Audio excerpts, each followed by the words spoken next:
Smooth jazz. It's Monday night here with Martin Maloney in Stockholm, Sweden. Talking like I'm in one of these kind of 1980s films where maybe I'm a private detective. I'm on the case of Michael Malloy in the comments section. Chris J, that lad's on hash. Yeah.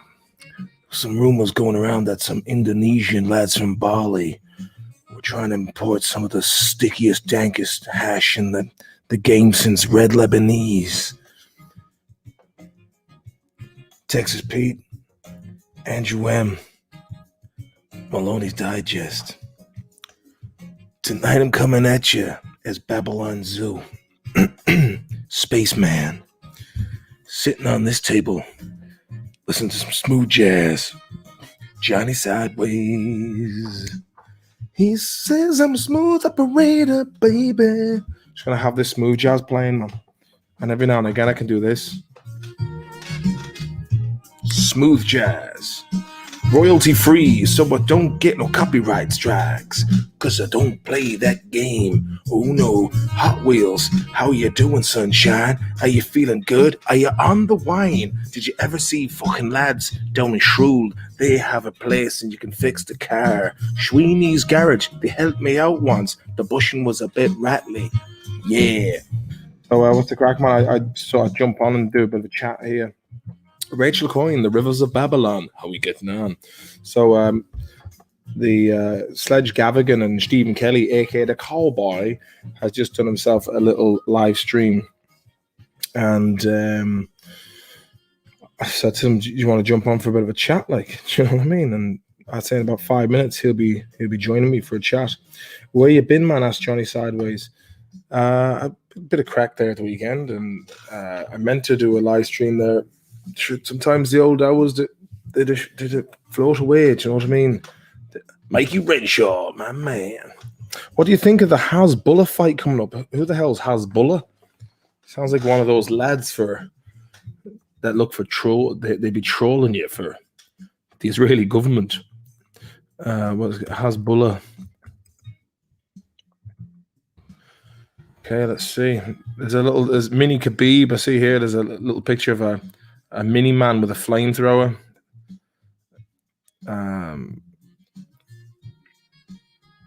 Hasbulla Magomedov. Don't know. Oh, the son. Oh, is that who he is? Jeez, he's like a 4-year-old man, isn't he? He'll be going places, that lad. Places is where he's going. Who's he going fighting? Smooth Jazz McNulty and Seamus Duncreeby, is it? Your man beat Shane Mosley Jr., small Russian chap. He's like 30. All right. Did you ever see that Rocket Man Elton John jab? I was literally watching a Castletown Christmas, got a notification from YouTube and clicked on this. St. Nicholas is here. OBC, like the Chronicle from Canada. You got that one right, baby boy. Smooth jazz on a Monday night. Bob Geldof, he's a fucking unusual one, isn't he? You know what I mean? It's like, how did he make so much money? How was it that Bobby Geldof, a man who didn't fucking take a bath for 5 years, how did he do so well? Do you know what I mean? Why is he hanging out with Tony Blair and Kofi Annan and President Bush, Klaus Schwab? Do you know what I mean? What's going on there, man? I like that. As the people would say, I like that. That's good music, that is. So let me just check and see what the crack is with Krishin Gavishkon. Sorry, man. I can't make it.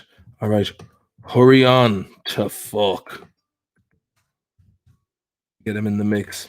I'd be up early in the morning. Do you know what I mean? I didn't come with any stream notes. I should have done just to get the ball rolling, but I got so distracted by the smooth jazz. Is that curry sauce McDonald's worth it? Yeah, I have to say, McDonald's curry sauce. If you're feeling homesick, you just missed soggy chips with some curry cheese sauce and grated melted cheddar. Put that shit into one of those boxes made of polystyrene with some salt seasoning. And just walk outside in the middle of the night. Pretend you're outside Supermax. Get a fillet. Put it in a bap. Get some mayo and some ketchup all in that shit. With some iceberg lettuce, some tomatoes, a little bit of cheese. That's your Mighty Mac. Get some strawberry ice cream all up in this biatch. Brawn hand stabber. A little bit of milk. That's your strawberry milkshake. Sit outside on a rainy night. Pretend you're outside Supermax and S Square. Graham Russell. Jake Paul versus Tyrone Woodley. Thoughts on that? I don't really know. Jake's a great man for fighting people. Handy people. Like that dude he knocked out. He looked like he had a chin made of glass. Sorry, that was me just really getting into it. So to answer your question, yes. Show us the trim. Which trim's that? So how's the crack at you boys? You alright here in the chat? Any old fucking crack? Any questions? Let's get the ball rolling. We get Gavish gone in here now. I'm gonna fucking ring Gavigan. I'm gonna ring him now. Probably out fucking driving.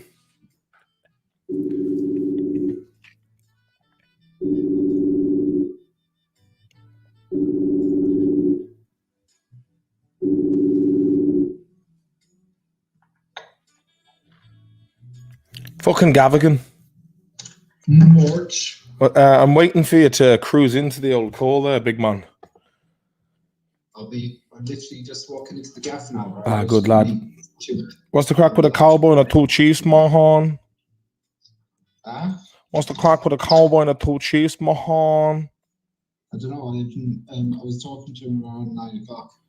What's the crack with that fucking salmon lad? Is he around? Might get him on for the crack. Whoever else wants to fucking come for chat. Do you know what I mean? Give me a text, boy. Give me a text. He'll be working, will he? I don't know.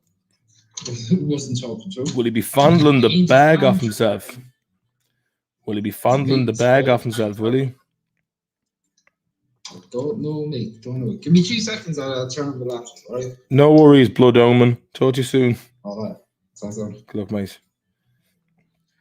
Are you on the old World of Warcraft, are you? Schedule a room for later. Plan your next virtual get-together in advance. People you invite will be notified when the time comes. No, thank you, Zuckerberg. I'll do my own rooms. Now, where am I? Here we go. Back to the boys now on the stream. Irish and Taunton, how you getting on, lad? Does anyone here like new rap hip-hop albums from American artists? Shite, man. As stateside would say about Scrubs, it does nothing for me, man. It doesn't do anything for me. Do you know what I mean? I'm all about the 90s and the 80s and the noughties, but it's a lot of it's just fucking mumbling and talking about guns and shit, man. You know, I liked it when there was a good positive funky message in it where the crack was good. There was lads talking about having colour TVs. You know what I mean? Dire Straits style when you got Sting and Dire Straits and they go, we got some in-store microwave ovens, custom kitchens, deliveries. We got to move these refrigerators. We got to move these color TVs. I have a fridge. I have a microwave. And I've got a color TV, man. So, 30 odd years passes and sometimes you do catch up with technology, which is good. Ocean Donor. Can you say Matthew Keegan? I'd slap you around the place, you melon. Good man, Ocean Donor. You've got your request. Now do me a favor, Ocean Donor, will you? We throw a few quid in there to that link there, good lad, and I get some nice gear. And I'll do all the shout-outs you want. All the shout-outs, boy. You go there to PayPal. You put something back into the community now, good lad. You'll do that for me now. Fair play to you. Andrew M., the silicone guru, has a few more stories about the companies down by the docks, I hear. Oh, there's fucking intrigue there, hey. Andrew, there is a fair bit of intrigue to that. Mitchell Belzan, how you doing, Mitchell, lad? Microwaves must have been like witchcraft when they first came around. Yeah, you just put things into at the door and you feel it lock. A few minutes later, it's piping hot. It is some sort of some demonic entities going on there.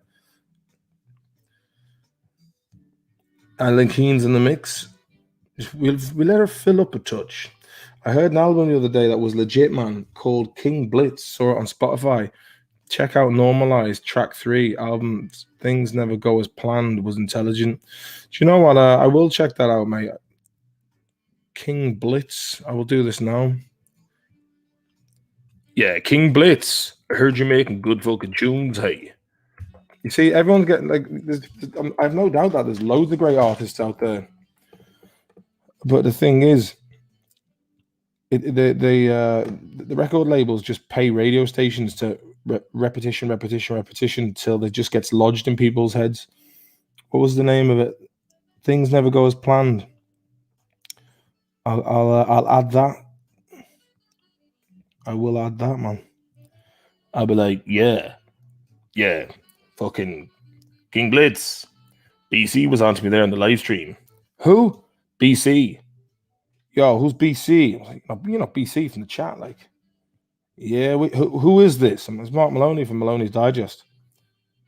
Okay, like, just want to say, man, your tunes are really good. You should be very proud of yourself. Ah, thanks. And you know that's how it would go, I'd say. Mikey Conley, how you doing, hey? He's a small-time artist. Yeah, I'd like that. You got on soft tape. Mickey Conley. Who are you? Fucking Billy's son, I hear you. I only recently heard your tune, Beautiful Idiots. Absolute belter, lad. Yeah, you can actually check. I've got an EP on if everyone on Spotify in the chat, right, just downloads Constant Battle on either iTunes or Spotify. At least Spotify creators, you get a list of like how many new listeners you got. But Apple, absolutely nothing for no lads. Jade Elvis, how are you doing, love? Been a while. The Monday Night Touchner. Oh, yes. I played a gig there on Saturday night in an Irish night in a place called Tortuga, which is it's in a fucking posh spot outside Stockholm, man. Oh, myself and a lad called Lockie, an Irish guy. I hadn't done a gig for a year and I was a bit nervous. And I was like, well, at least Lockie's kind of driving the show. So I'll be gigging out there again on the 12th of July. That'll be a bit of crack. Constant Battle, that's the one, BC. Any cannings tonight? I just thought I'd have one of these just to wet the whistle. A Halmstad Crush, Mango Pachoon. I used to think it was called Mango Passion, but then I realized it was mango and passion fruit. And I was like, sound, fair play on the passion fruit. It was in the fridge. I thought I'd have a little loosener. Good on you, BC. Graham Russell, what's your favorite all-time lush? Depends on the situation. When we were doing the Hardy Bucks gigs, just to warm us up for the good times, we'd get a jug of White Russians and just devour them, man. Same O'Toole job. Is that how you getting on? You all right? Brian M. Have you ever heard of a band called The Scratch? Oh, yeah. What's his fucking name again? Dockery. Yeah, I mixed him up with Pat Dockery, my Doc. Yeah, he's sound. Yeah, I bought that Fender Strat off him. His name, they're brilliant. They're fantastic. What's his fucking name again? He looks like me. Sorry about that. Now, if you're forgetting your name, yeah, I have indeed. They're brilliant. Another band that wouldn't be able to make it. No. Too hard. Too good. Amanda, how are you getting on? Just dropping in for the crack for 5 minutes. Send us a link there, brother. Says Christine. Is West Bromwich Stevenage coming for an old chat as well, is he? Babylon Zoo Spaceman. Yeah, I'll ask Gav again. He'll remember. I've gone bad with names all of a sudden. But yeah, The Scratch, fantastic band. Check them out. And listen to my album as well, EP. It's fucking solid, man. It was produced by Ulla Acefjord, who did Tribulations live album. Did a lot of work with the helicopters as well. Will stateside be flying over? Do you know the travelers open up? We'll see. I'll tell you, I'll kill anyone over. If no one fucking recognize my fare, man, I'll kill someone yet, man. I'll go fighting. I don't care. I actually found. Give me a second. Way. Oh, 1 second. I've got a. How does this work? West Brom Albion. Man, Graham. How are you doing, Christine? How are you doing, brother? Are you well? I'm fucking all right, man. I'm all right. Bit tired after all the crack of the weekend and the day that was in it, but you know, Alan Keane says Stateside's only 22 pits at the moment. What do you think of this? What do I think of 22 pits? Yeah, his pits is going down, man. Oh, man, he's been fucking running out of pits for years, the cunt. What if he hears you saying that? What you can do? Probably not a lot. Well, he'd be like, I'm going to kill Gavaghan with a mallet to the temple. In fairness, it wouldn't be the first time that he said that. Brian M asks, does Stateside play an instrument? Yeah, the skim flute. Oh man, he's gonna get word that you were bad mouthing him. Why are you gonna tell him? No, I'm not gonna tell him, man. I'm not gonna tell him. You just did a live stream there. Fair play to yourself and the cowboy. Yeah. Care to give your channel a plug there, Chris, mate. Yeah, throw on if you get a chance, guys, go to the Dead Hedgehogs. That'd be very kind of you all. The Dead Hedgehogs there. Give them a subscribe. That's Cowboy. They're doing big strides on the old Instagram. Fair play to you. You know, I haven't put fuck all up on Instagram because I'm like, what's the point? Yeah. It'd be good when the gigs come around again. It'd be like, oh, come to the gig, and then you'll get about 15 people extra, and be like, fucking made up. I spent all that time doing that. Yeah, it's all about good times. Look, it said social media. It's hard to fucking get behind it, isn't it? Like it feels like such a waste of time until you need it. Yeah. But some people are addicted to it, man. Johnny O'Sullivan said, Stateside is a good climber. I've seen him climbing into the bed, man. Actually, I haven't. I can safely say I've never spent a night in the same room as Stateside.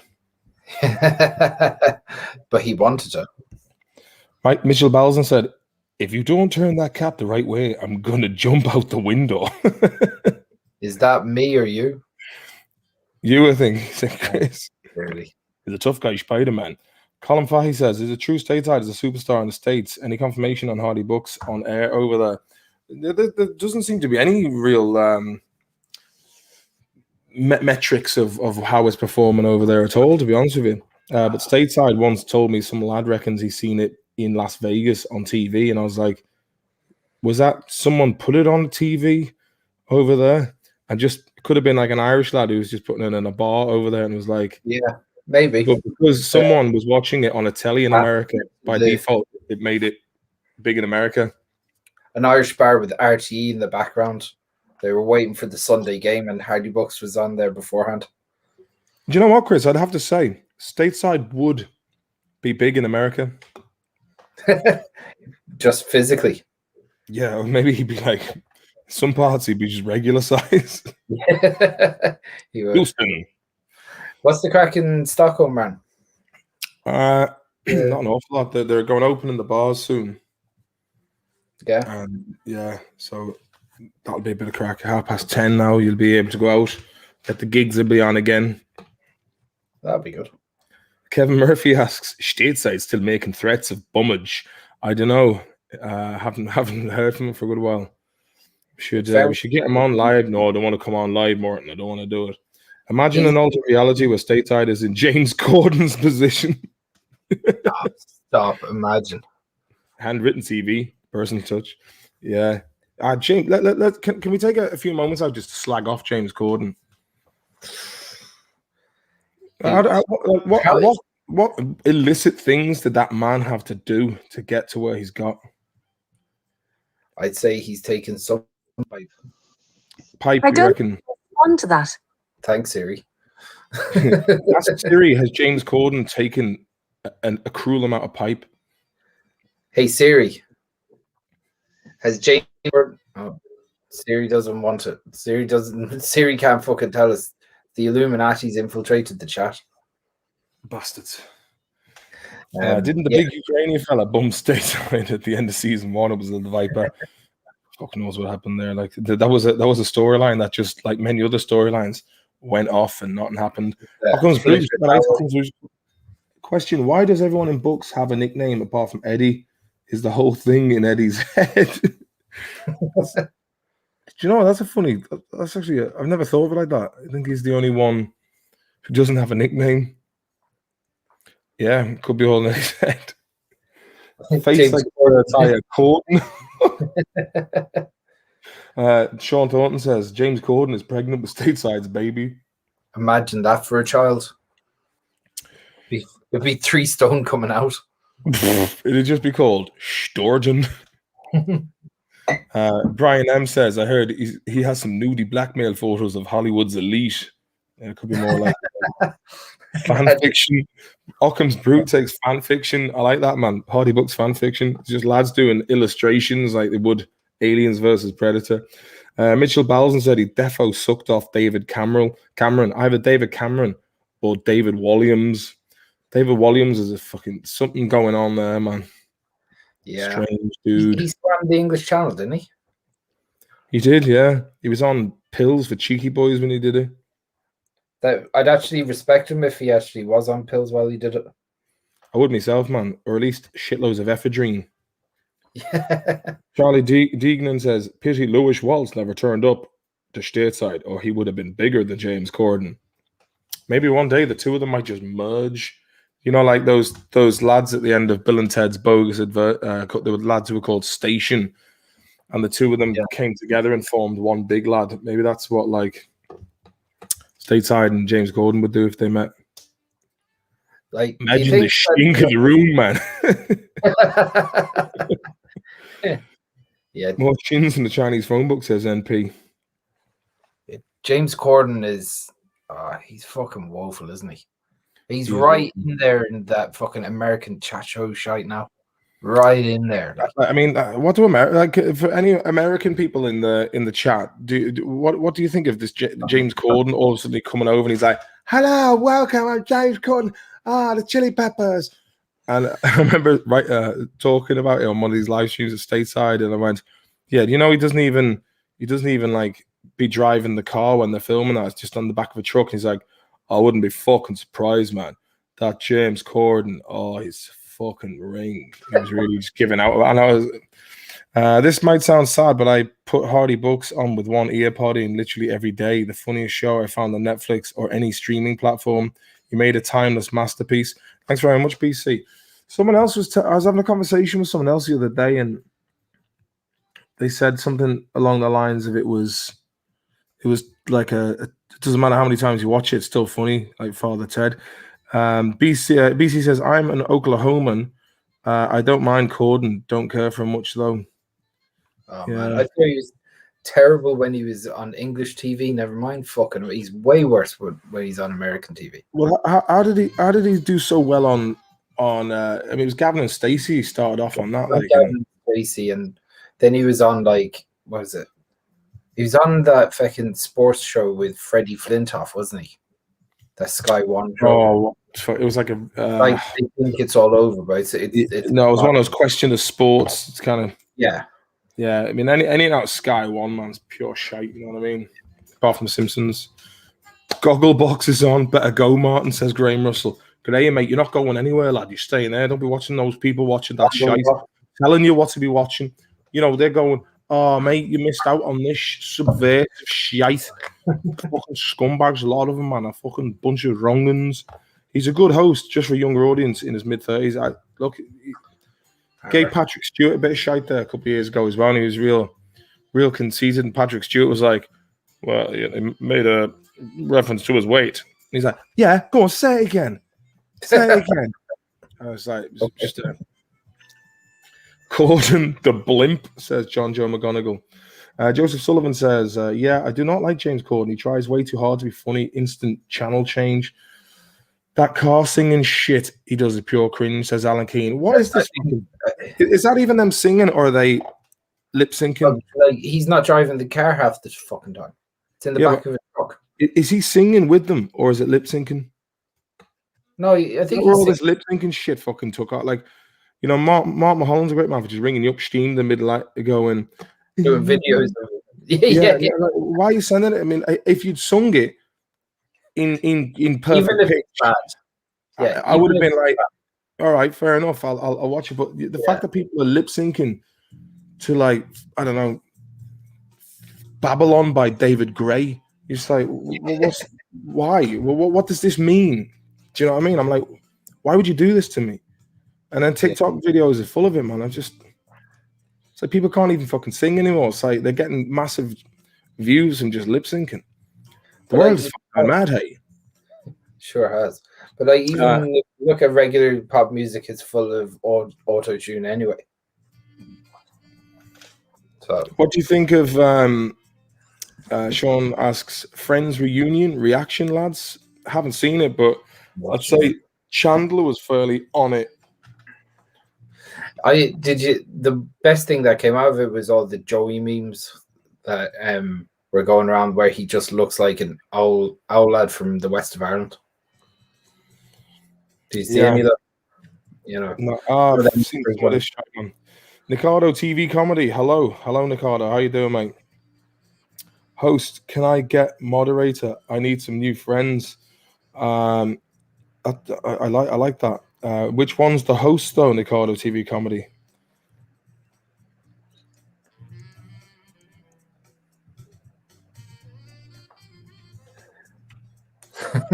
He's the host. Unfortunately, I can't set moderators on this because it's on StreamYard.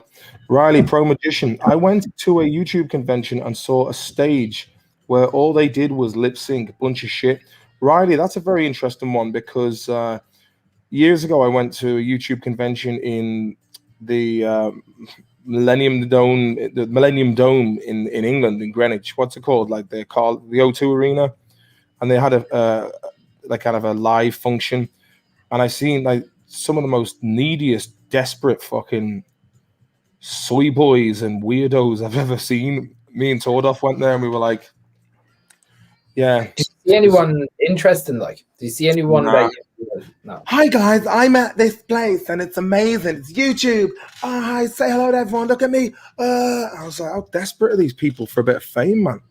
Yeah. Do you know what I mean? I just wanted to take them to the next level of Babylon Zoo. Do you know what I mean? Yeah. Nickadoo TV comedy.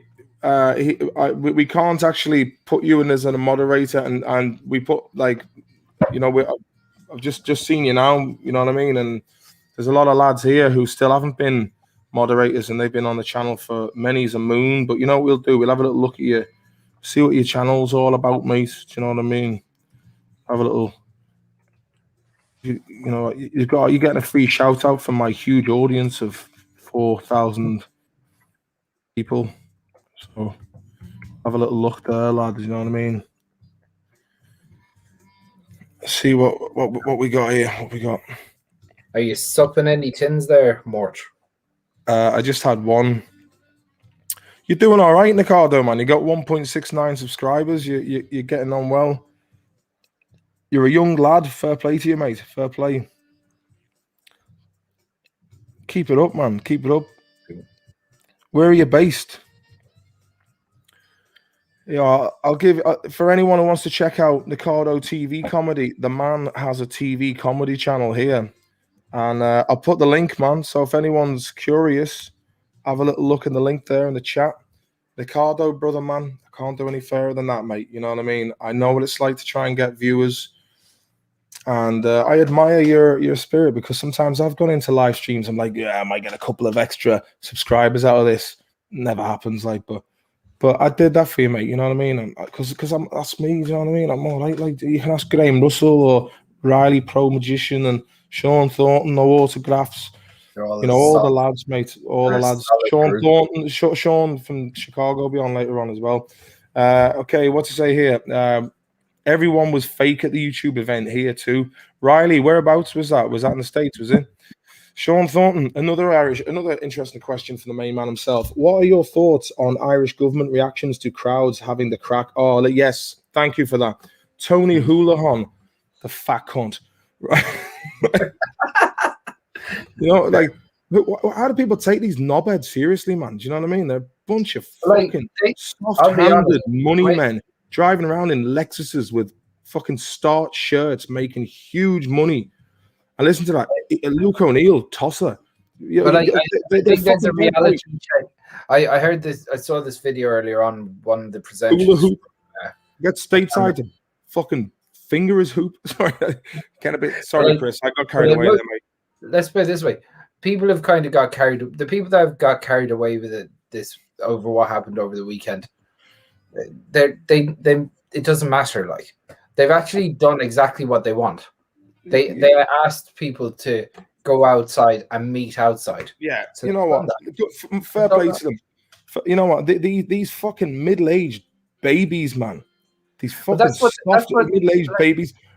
The fucking group that Tony Houlihan, what they thought would happen was like, when you guys meet, they want go outside and sit in your back garden and drink a glass of wine with your 4 friends.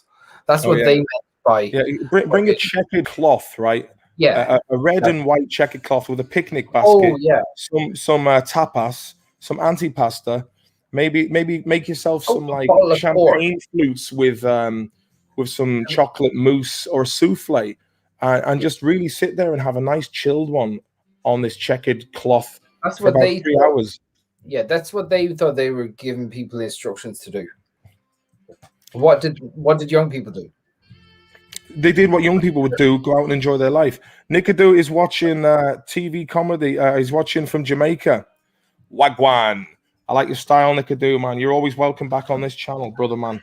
I was in Jamaica about 7 years ago and went to the Duns Fall, but I was on my honeymoon and hanging out with a lad called Joe Ahern, who was also same age as me on his honeymoon. The two of us got absolutely steamboat willied on the back or on the Royal Caribbean, and I at one stage, I don't know why, for a laugh, we were drinking Long Island iced teas. Said to this lad from Tobago, I go, because I was thinking, all right, yeah, I'm gonna have to pay for these drinks at the end of the trip, and I was like, don't want these building up in price. So strongest drink there is, best value for money, the Long Island iced tea. So I said to your man working down in the bar, I said, sorry, mate, you do Long Island iced tea? And he goes, no, man, I don't do Long Island iced tea. And I was like, I do Strong Island iced tea. And I went, keep them coming. So later on, for a laugh, I just threw myself down a flight of stairs and hit my head off a pole. And then Jamaica the next day. And the ex-wife wasn't very happy. Probably one of those straws that broke the camel's back over time, Chris. Yeah, maybe. I mean, you were at the wedding, man. Do you know what I mean? Great wedding. It was a great wedding. It was a lot of fun. Fucking Joe Sandoshkin. Remember meeting him in Cork? I think in the hotel. It wasn't the Montenossi, it was the other one. No, somewhere else, yeah. Another hotel. Crack. A nebulous gang of ruffians from Caldy. Ronan Cullen says Luke O'Neill is an absolute opportunistic bastard. I've come to the stage, Chris. What have I really worked in for 4 years? I think I can safely say that I have gone into obscurity, and with obscurity comes the fact that I can just fucking say and do whatever I want again, which will then bring me back to prominence by not giving a shit. So I'm like, I've kept my mouth shut, and I'm just like, man, I'm going to say it straight, man. Ireland is run by fucking wankers. They're either willingly fucking people over, or they're just so incompetent that they haven't a clue what's going on. But there's a bit of a kind of a 50-50 going on there. And there's cowards that no one in any media says what needs to be said. I mean, when you find yourself agreeing with Amanda Brunker on Twitter, you know there's something fucking wrong, man. Big time. Yeah, man. Amanda Brunker's... Didn't you motorboat her once at Bono's gaff? yeah, it's exactly what I was up to. Johnny O'Sullivan, I'll be down to you in Cork when the gigs are back on, and by God, I'll be making some cash in hand then. Meet myself, Houlihan, O'Neill, Blind Boy, Brezzy, McGahern, all the insiders, Gavigan, Michael O'Leary, Dennis O'Brien, Yeah. Shadowy lads we don't even know about. We're all going to be on a big yacht going. Yeah. Nice. Good on you, Dennis. That'll be the crack. BC, you're not obscure, man. People are just so ignorant. They would rather watch stupid junk on Netflix than truly excellent shows that are also on Netflix. Absolutely. Pretty funny that you mentioned Dennis O'Brien. We did a podcast with Saoirse McHugh. She after she had left the Green Party, and she was. I said I just happened to bring up how your man's Dennis O'Brien's an absolute cunt, and I can't remember what I said or whatever. But I brought up after the podcast. She goes, "Are you going to leave that in? Because he's notorious for suing people." He's a litigious fucker, is he? Oh, big time. And I was like, that would be possibly. He'll have an injunction out against me now for this. I was like, that would possibly be the best thing that ever happens to this podcast if Dennis O'Brien and his fucking $10 billion comes after us. That'd be the fucking best thing ever. Actually, Chris, you know what I was saying? Nicardo, we're from Ireland, the west of Ireland, County Mayo by County Mayo. The west is the best. I was saying how we met Larry Goodman on the way back to Sweden. Larry Goodman Jr. though. Yeah, Junior. Yeah. Yeah, myself and Chris had drove when I was moving back to Sweden. We drove the Hiace van from the movie, packed with all my belongings and the family's belongings. Everything you owned.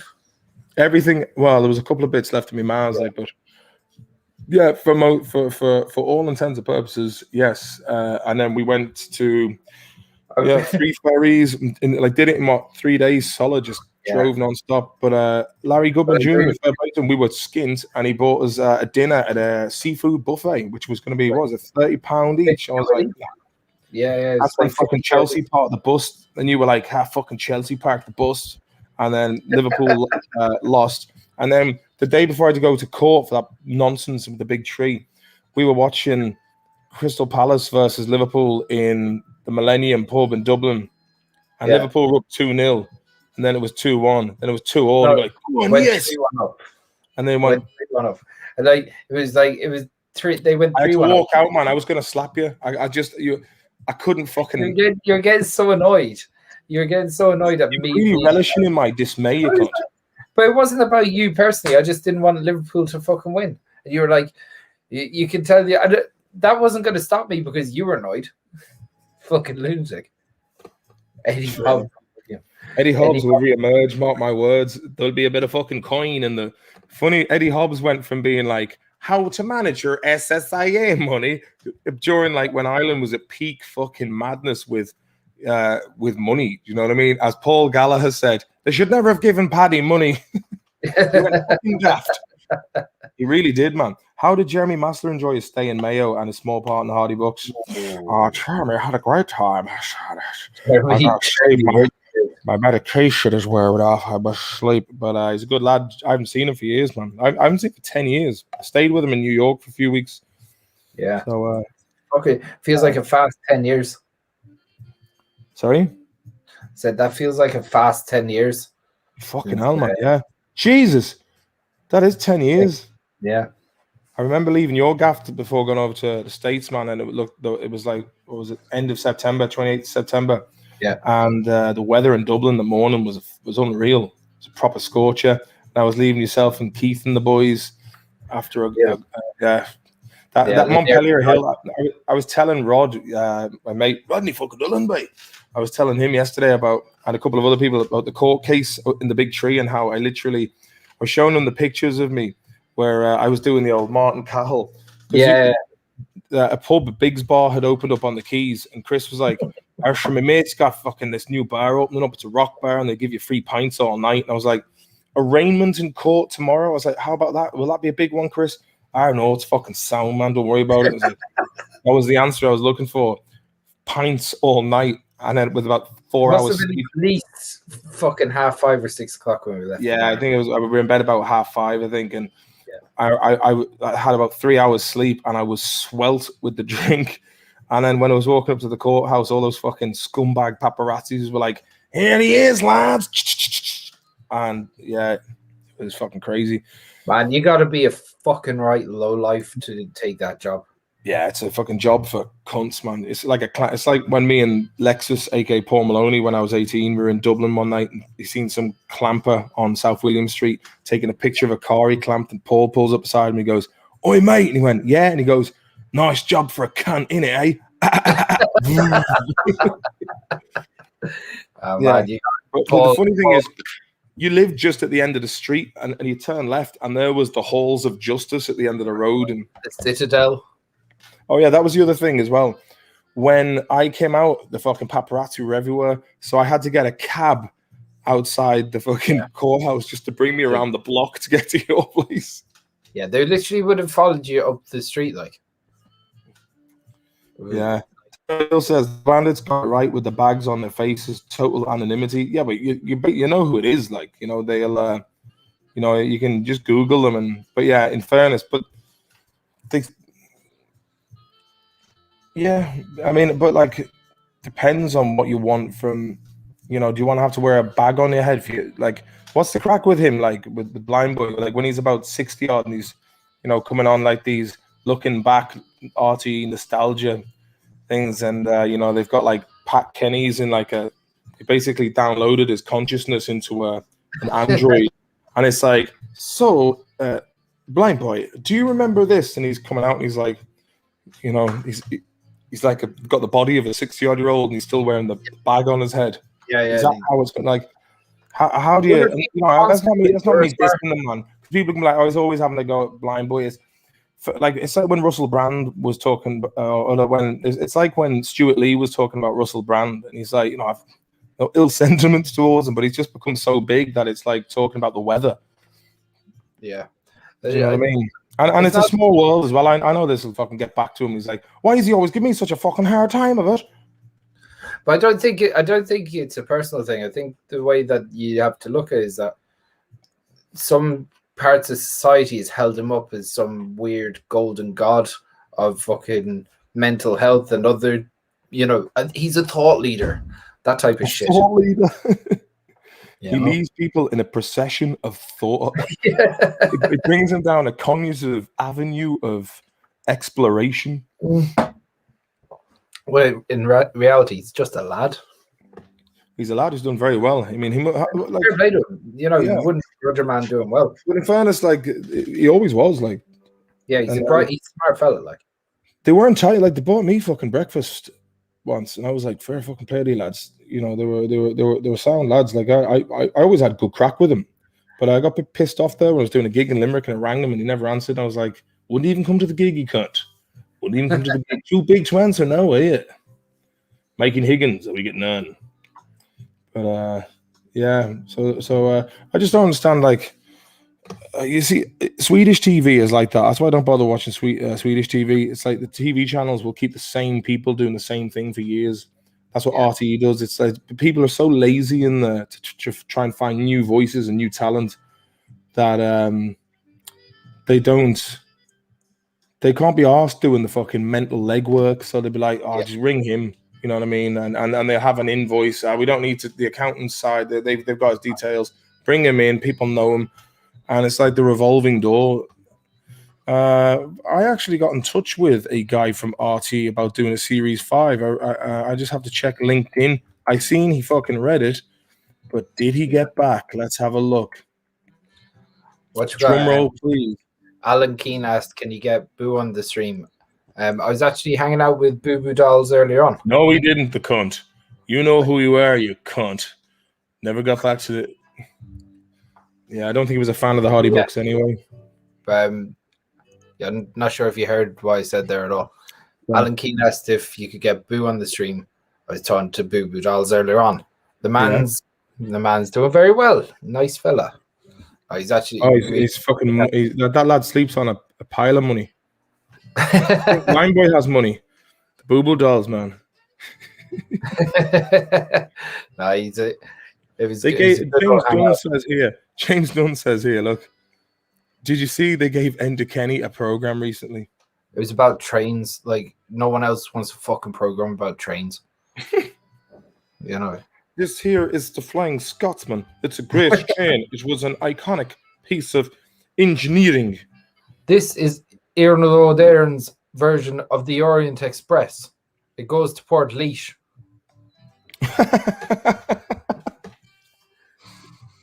Now, this is the Trans-Siberia of Ireland. It goes from Cork to Belfast in 3 days. Say what you want about the English, but they brought railroads to Ireland. Who would turn that meal ticket? It's like printing money. Yeah. You know, they call him Ender Money Kenny, but not as much money as Bertie Ahern. Ian Road Ender. What a load of shit. He didn't even have a fucking bank account, and he was the Minister of Finance. He learned from the best. Like he was the protege of Charlie Haughey. Pork Flynn. Pork Flynn was the right fucking man. Pork Flynn, yeah. Who was that other lad who gave away the Corb gas line for a fucking packaging of notes? Burke. Ray Burke, was it? Ray Burke, yeah. Nice fucking Lawler as well. They were all fucking in on top of it. I tell you, I got into the wrong fucking job, man. I should have just, because I've got a natural ability of shaking hands. You know what I mean? I should have just been a chief bottle washer, shaking hands with boys and tipping the hat. You're a good lad. You wouldn't be able to. You have a conscience. Like you can't fucking do that and have a conscience. Mate, that's why I like, for me, like it was the whole fame thing for me was a limited hangout. You know what I mean? I was like too difficult to manage. Too fucking can't keep the mouth shut. Like for me, it's you know what I'm like, Chris, in real life with the chat. You know what I mean? Like there's things I'm like, what if I just fucking took the gloves right off, man, and just said what needed to be said. Jim Jean Dunn. They had him going around on a bike around Irish train tracks. I'd say there was an add-on done deal for a barely used bike after filming the Trek bike going for a steal. He's not a massive personality now, is he, Enda? He's very charismatic, though. I don't know about that. I mean, when compared to an octopus, for example.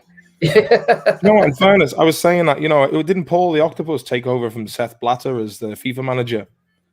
He did, man. Paul the Octopus, the lad who was calling the teams, that fucker would do a better job at running the country than Micheál Martin and fucking Leo fucking Vradka. Do you know what I mean? Yeah.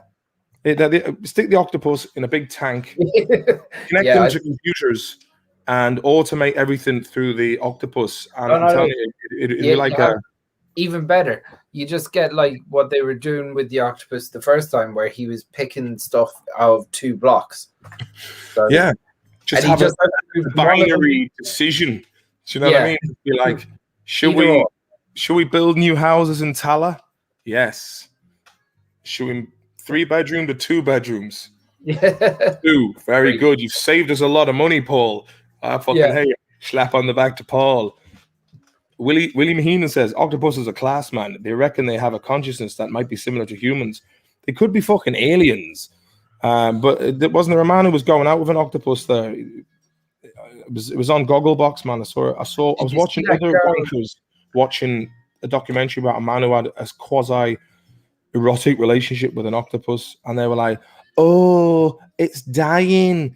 Oh, the poor octopus. It's dying. Oh, no. And there was people going, oh, think about it as like a dog and it makes you well sad. Oh, the octopus, man. Thought that was sad, wasn't it? Did you ever see that fucking girl? I think she's on OnlyFans or something like that. Oh, yeah? Bella Delphine with the octopus. It might be on YouTube. It's a fucking weird video where she's like carrying around this dead octopus. It's got like, those toy googly eyes. She's put them on it, and it's just like she's carrying around it. It's like it's a weird love interest thing. Wow. How long has she got? Very strange. And does she be doing erotic things? So it says here, octopus dies. I won't go to hell if I have fun with Belle. Belle, okay. Are you ready? Let's have fun. Yay, the dead octopus. I want to go back to hell. Leave me alone. What age is this bird? And is she doing like? She's young. She's probably 18, 19, 20. I don't know. I see she's purely got the whole Japanese anime manga vibe going on. Yeah. You can imagine there's a lot of soft dudes out there who just see her and they're like, I could totally get with her if I just keep sending her large quantities of money. It's totally gonna happen. Let's see let's see what the stats are with them and what's the deal. I don't know if you can actually. 671,000 followers on Instagram. She was fuck me, man. She's see this. She's only 22. It's fucking weird, man. Yeah, I just have to Google Belle Delphine nudes just to see. All right, yeah. Now I get it. I get what's going on here. There's not much left to the imagination there. Not at all. Not much left at all. At all. Yeah, she's I'll close that window. I mean, I kind of, I was asking for it by going into nudes, but I didn't know. Oh, Dr. David, have you anyone seen Miss Congeniality 2? Cracking cinematography. Oh, is that the one who was selling the bathwater? And I'd say it fucking sold very, very well. Her fan base is full of simps. Yeah. She makes pure coins, says Mitchell Balzan. Yeah, but I mean, like, it's all well and good. I often think about all these women who are in porn, you know what I mean, and OnlyFans and whatnot. How does this play out, like, in about 10 years when, they have kids and they're going to parent-teacher meetings and all this, and, yeah, I don't know. Maybe that's just, like, I'm not knocking sex workers and whatnot. As Alex Jones once told Bill Clinton's alleged love child, David Williams? Danny Williams, his name was, I think. And he was going, hey, look, he goes, my mother was working as a prostitute. He goes, hey, look, Danny, and it is one of the oldest professions in the world. Yeah, like, I miss Alex Jones on YouTube, man. It was just, it was just fucking hilarious. Sometimes you'd watch him, like, Hillary Clinton's a demon. She came from the ninth portal of the inner sanctum of hell. Noxious fumes, demons. The liberals are demons. By my brain force. I heard you take Alex Jones' super male vitality, don't you? All the time. I do every 5 minutes. My vitality has never been bigger. We had a girl on the podcast a couple of weeks ago. It was an interesting conversation. Peter Hamrock says, this is brilliant, man. Only scans for the twin cam boys. EOHC. What it says, you wouldn't get that in Mayo. No, you wouldn't call him. Jade Elwes says, Martin, will you show your kids Hardy books? I actually show my kids the Donny the Doomsman the other day, and Biddy was like, wow, look at your hair. I was like, yes. Yeah, they're just what you wanted to hear. Like, of all the things. I was supposed to go for a haircut today, but I forgot about it. And this woman, the woman who cuts me hair, she's fully booked all the time. She sent me a message about 3:05 saying, have you forgotten about our appointment? And I didn't even read that till 3:45. I was like, yeah, sorry about that. It's been a crazy day. Can I come down for a haircut now? And she's like, no, I don't have any times for like 3 weeks. I'm like, fuck it. I'll just take the razor to it myself and do a Gavigan 2018. Gotta be done. Just gotta fucking bite the bullet, my friend. Occam's Brute says, didn't Ray Darcy once ask Pamela Anderson what she thought about her son's mates having posters of her on the walls? Why would their mates have posters of her on the walls at that age? Her son's mates, do you know what I mean? Yeah, it sounds like she is. Like, you can imagine Ray Darcy thinking this is going to be a great joke, and it being, like Ray Darcy's woeful, isn't he? Yeah, he's not nice enough when you meet him, like. Yeah, but they're all nice enough when you meet them. That's why you feel bad taking the piss out of them. Then when you, I know, yeah. do you know what I mean? So I met him before. He's actually quite sound. But don't understand. So see, I see James Dunn's comment there. In fairness, like I always rattle that as well. It's like, why are you going to pay £5? But I think it's more about the interaction with these girls that these lads are like. They can send the messages and stuff like that, you know. Sorry, I was just reading Mitchell Balzan, you funny fucker. I don't think you've aged too much, to be fair. Deceptively young, extremely handsome, and arms like barrels of oak. Fair play, Mitchell, man. You're going on my list of soundskins. Get a skin fade, says Johnny Sullivan. Favorite Scorsese film? The Last Waltz. Do you know what? Scorsese films, I think his latest ones have gone a bit Tarantino. It's like trying too hard to kind of recreate the madness of previous efforts, but just pushes it a bit too far. I'd say Goodfellas, maybe, or yeah, it has to be a gangster movie, doesn't it? Do you know, I started watching Sopranos again the other day for the first time in like 5 years. So good. That's brilliant. Oh, Mikey, how's the boy? What boy is that, Tony? The boy's cocky sucking.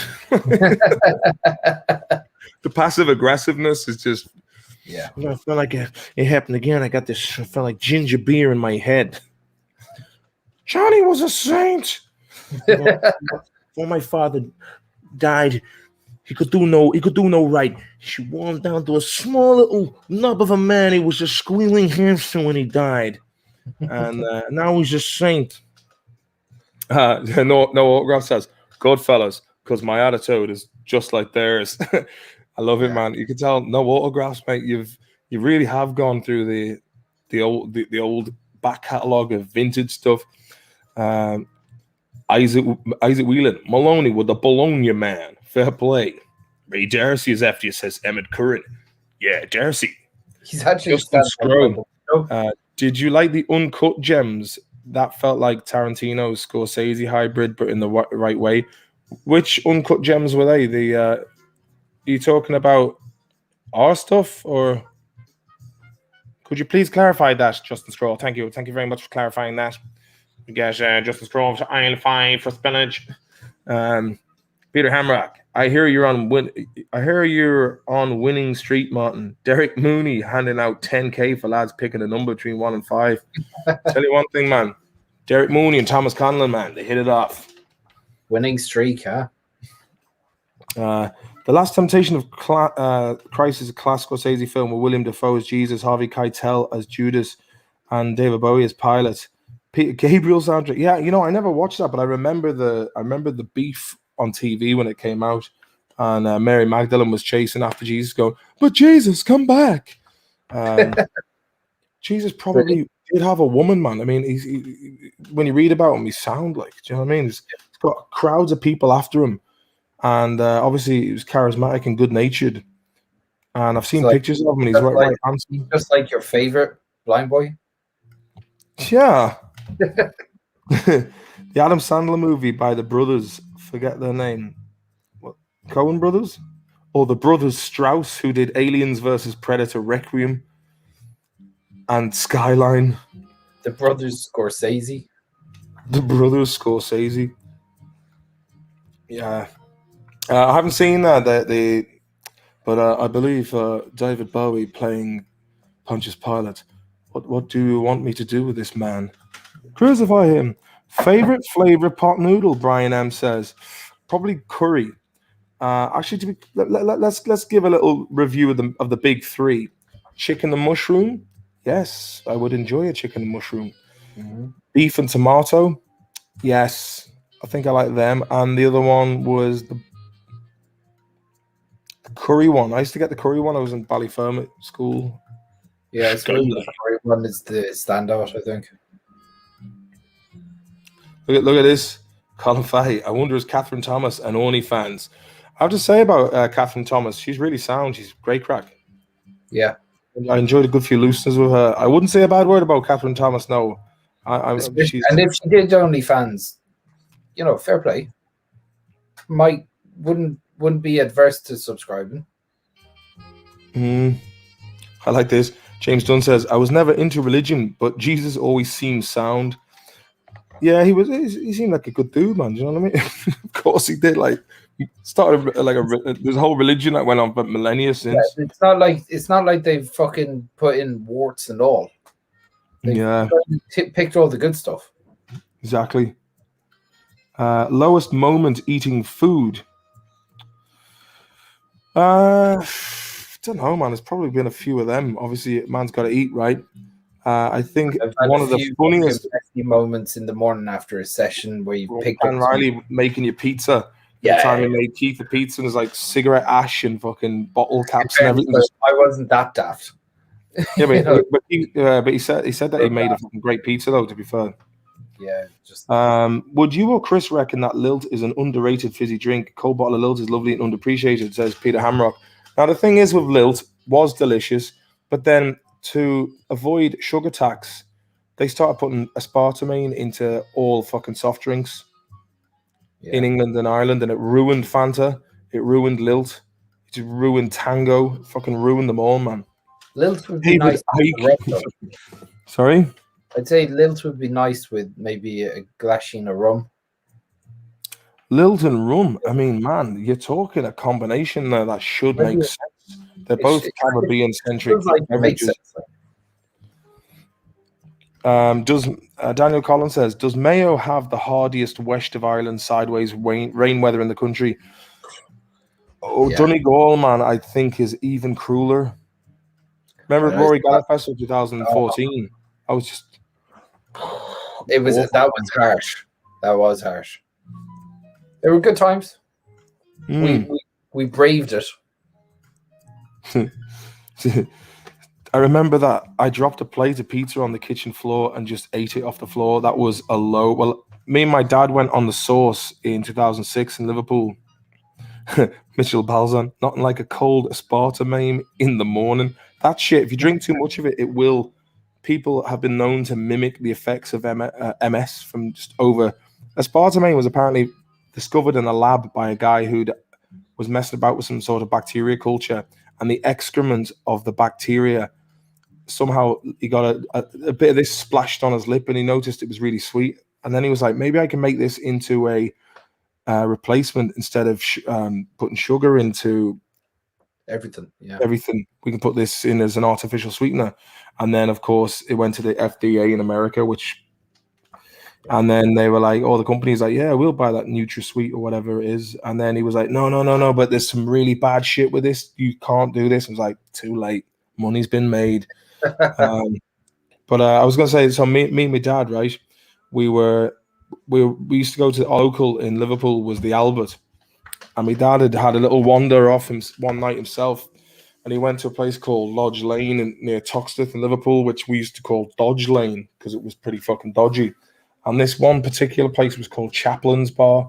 And it was so dodgy, this place. They had shutters on the outside and whatnot. And my dad goes at this to me, he goes, myself and yourself, we go into town and we'll have the loveliest few pintings. And then, this is about maybe 10 o'clock at night. So the hour was getting late.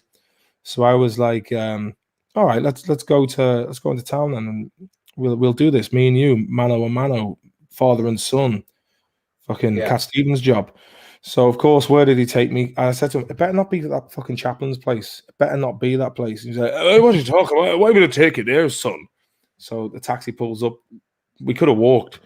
It's only around the corner. So the taxi pulls up, as you guessed it, outside Chaplin's. So my dad goes, I was like, fuck's sake, Dad, I don't believe you brought me here. I'll give you the fucking chance, son. For God's sake, the finest of people. So there's a karaoke going on in there on a Saturday night. So nice one, Dad. Tells the man with the karaoke machine that I'm going up doing a song. So he's like, and he'd asked, my dad had asked him that I was going to sing "Don't Look Back in Anger," which was an appropriate song because I was pretty angry at the time. So he goes, and Matt Maloney up onto the stage. So up I go onto the stage, and I sung it as arrogantly and as with as much discontent as I could possibly pump into it. and I was going to start a revolution from my bed. We're really, outdoing Liam. And then afterwards, everyone started fucking, wow, fucking brilliant. That was nice. That was fucking good. You want a drink? So they kept buying me and my dad drink all night. My dad was like, fucking proud of you, son. And I bet he was fucking proudest one he's ever had. So I skip a drink. So we're there till closing. Great night was had on Dodge Lane. And so we go next door to he's talking all soft shy to the woman behind the counter like this, going, hey, you're the loveliest woman in get out. I'll take it easy. So there's a kebab shop open next door. So we were fucking Steamboat Willie buying chicken kebabs, chips. And I don't know how we'd done it, but so I tried to order a doner kebab, but I don't know, it somehow got lost in translation, and we just ordered a polystyrene box full of just kebab shavings. Fuck it, that'll do. So we're sitting on the wall eating the kebabs, and like a box of chips fell on the floor. I mean, my dad had literally just eaten fries off the concrete footpath. And then somehow got lost on the way home. Oh, yeah, you're right. Yeah, no autographs. Correction, Noel, but in the style of Liam. So that's about it, really. That was one of the... I know a girl who's forever drinking cans of Monster. Her teeth affect now. Personally, I can't stand the stuff. Far too sweet for my liking. Aspartame, Wuhan, look into it, says Emmett Curran, referring to Eddie Bravo there. If I play to him. What's the best song you ever wrote? Is it available? I'd say it's probably Stairway to Heaven. You can get it on iTunes, but these fuckers called Led Zeppelin nicked it off me. You know what? Get on Mark Maloney. It's on Spotify and iTunes, and give it a listen. I personally like One Man Army is a good tune. I think so too. There's a song about Ziggy the Cat is good, because funny enough, it was when I got locked out.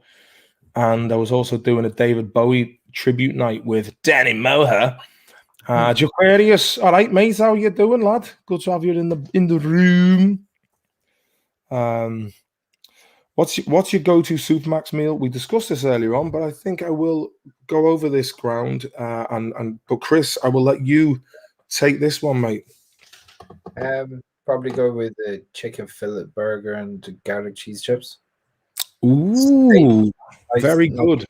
Yeah, I would also go for the chicken. Get an old fucking milkshake in there as well. Yeah, strawberry milkshake, chicken fillet burger, and the curry cheese chips. Were you there that time we came back from Reese's place in Dublin, and we'd been on the sauce the night before, and I was driving back, and he'd when we went out to Black Rock, he'd given us smoked Coley, and Tom, all we kept talking about was smoked. Reese's smoked Coley was lovely. Nice. Smoked Coley. And I was like, would you shut up about the fucking smoked Coley? We were driving back to Mayo, and every time I burped, the fucking taste would repeat on me. And I was like, so we used to stop in Longford for an old milkshake from Supermax just to break up the journey and whatnot. So literally, we're dropping off Coley, and the smoked Coley. I was talking about fucking smoked Coley. And I'm literally like 10 seconds before pulling into Colley's house, I had to open the door of the car and went, bleh! And it was just the taste of smoked Coley and strawberry milkshake. That was one of my low points. There was another time, myself and Tom, we were going to, I had a toothache at the time. I had to go to the dentist in Galway to get some emergency treatment. And there's these painkillers that I took, again, when I had a toothache when I was 19 or when I was 16. They were called Zydol, and whatever the fuck they did to me, I just puked. And I must look up these Zydol after I've said this, but I had like fevery temperatures. And anytime I took these Zydol, so the third time I was like, I'll take the Zydol as a grown man of 26 at the time, and then drive to Galway. So we're stuck in traffic. We're down like on the docks opposite sides of Merchants Road, and I just had to like in traffic open the door again and go, Buh! And like there's a picture of on Facebook, this girl who we met took of us. My face just looks like a cranky ginger sheepdog, just like pure white from just after puking. And then we're walking down towards Spanish Parade. Everyone's going, congratulations, Ryan, fair play. And it was only Ryan Tubridy after he got nominated to become the host of. I mean, like, oh, Ryan, yeah, we got a show there on Storyland. It's like, oh, geez, should I be bringing you lads onto the show someday? Still waiting on that, Ryan. If you're watching, someone get on to Ryan or the producers. Dino's grease hole. Forget it. Hillbillies is better. Hillbillies, man, they do tasty stuff. Hillbillies in Cork and the one in Letterkenny. Good grub. Deirdre Caffrey. I would die for garlic cheese chips.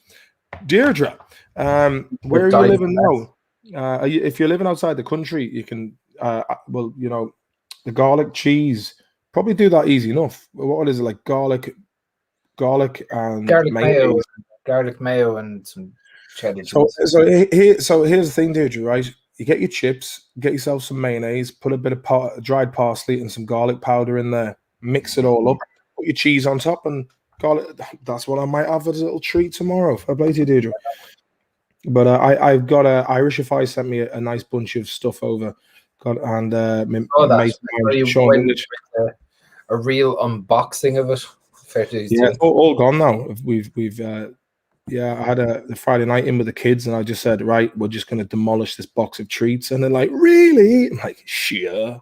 And then we watched, brilliant, man. I watched 1992 Royal Rumble with the kids. Oh, class. It was great crack. Sounds like great crack. I mean, I was like my inner child. In there. I don't know. He was, but I was like, who's next? I was like, oh, Macho Man, what? And I was the Undertaker, fucking hell. Yeah, I got really excited about him. Jaquarius, thank you very much for the super sticker, kind sir. 10 beans. With this 10 beans, you are really spoiling me, mate. But no, it was, WWF, man. Yeah, we know it's choreographed. But these guys, it's like that time when that wrestler, I'm seeing if I can get the audio up of, you've got to listen to this, man, because this was one of the funniest things on E-Bounds World. You've got, I mean, you probably know this, but this used to be one of my go-to. It's 15 years old now, but here we go. I wish I could show videos. I started fucking about. One sec. I just want to thank each and every one of y'all for all you've done to your bodies. It's still real to me, damn it. Well, you'd have to see it. Okay, I can barely hear it. He goes, I just want to thank y'all for what you did to your bodies. It's still real to me, God damn it. And I think one of the descriptions that used to be on it was, this guy's really this guy's really emotional, whoever he is. Did you ever watch that? What was it called? It was about Chris Benoit. That fucking documentary that they made. I think it came out last year. Fucking, your man was like, after the death of Eddie Guerrero, he fucking really lost the canopy. Yeah, Eddie Guerrero. But it's, man, the amount of these lads might have heart attacks. I mean, I'd say there's a whole load of them. You know, obviously there was probably a lot of coke and drinking, and you know, and they were on the road the whole time. Like, I was watching your man Count Dankler did a thing on Absolute Mad Lads about Andre the Giant. Apparently, one night in a Pittsburgh hotel, he drank 127 pints of. Doesn't he have like a Guinness World Record for the amount of pints, or something like that? Yeah, well, apparently they were saying he was flying on a plane to Japan, and he drank all the vodka on the plane, like all of it. And there was one time where he'd fallen asleep in a hotel lobby, and because he was just so massive, they couldn't move him, so they had to just basically rearrange all the furniture around him so guests wouldn't see him. Man, imagine, like, he's what, 7 foot tall, 500 and something pounds. Was he that big? Yeah. Well, there's an even bigger fella. He was an ex-basketball player from Argentina. Gonzalez, his name was, and that called the Yeti. And he was huge. He was like 218 centimeters. Like I met your man who played Chewbacca once. Yeah, Peter Mayhew. Like his hand was like, I mean, I got big hands, so big it couldn't even fit on the screen. I got paws, man. But his hand looked like the palm of his hand was about the same size as mine. It was your hands look like child's hands. Well, his hand looked like a foot. Do you know what I mean? It was like this looked like a heel, and it was kind of like, I was watching something like, was it something from Aliens, or it wasn't Alien, but it was something from Star Wars I was watching recently. One of the lads in the the den, the pub they go into in the beginning, that was full of villains, mate. Do you know what I mean? Space villains. One of them had like a funny hand. It was a bit like Peter Mayhew's hand. It's steroids that messes their heart up, isn't it? And all the painkillers, says Mitchell. I'd say the steroids. The documentary Beyond the Mat really opened my eyes to what these guys go through and how easily they get thrown about. Is that the one with Chris Benoit, was it? Yeah, Chris. I think they've done a couple of different wrestlers, but I think Chris Benoit, it's kind of proven now that he had pretty severe CTE, so his brain wasn't functioning when he actually. What's CTE? CTE is like part of your brain has died. Oh fuck! American footballers have been, fighting a case against the NFL for years about it. Well, good luck getting money off them pricks. This is it.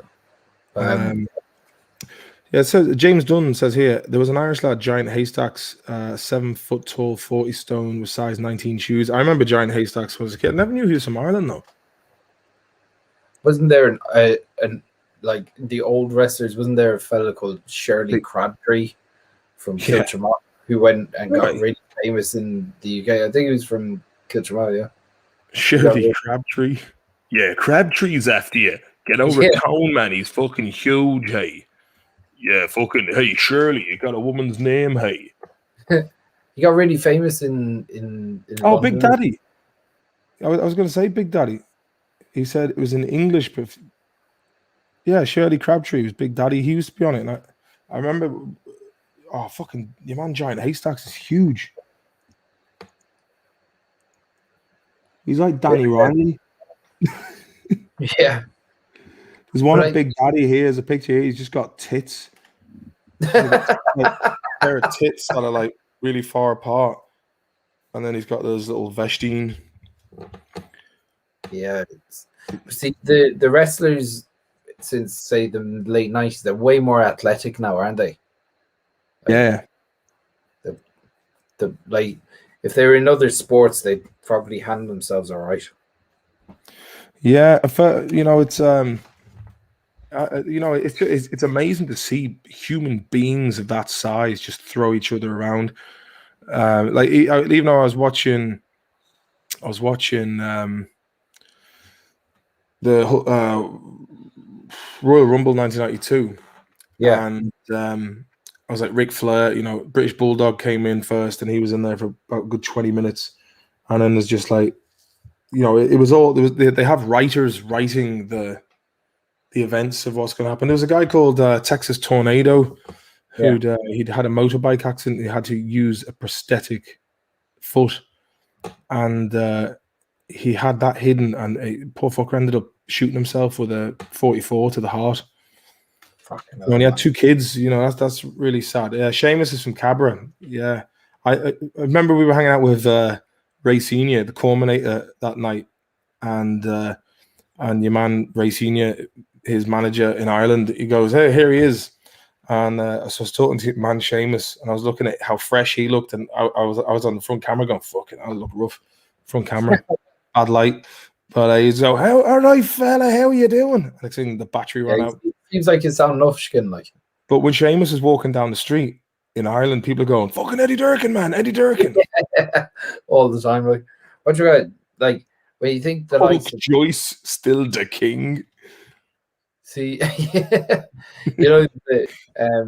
your man Brock Lesnar actually went into the UFC after his stint in WWE and won the heavyweight title. So some of those boys are actually legit athletes.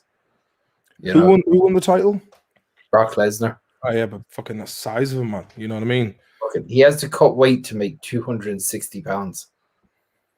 I mean, that lad looked like he should have just been just emptying corn silos by hand. Do you know what I mean? That's what he is. He's like a Canadian farmhand. Is he from Canada? I just thought he was from like Utah, but like some one of the Midwestern states. He's like in Midwestern states of Canada, somewhere. Really? He's Canadian? I think he just he lives in the States.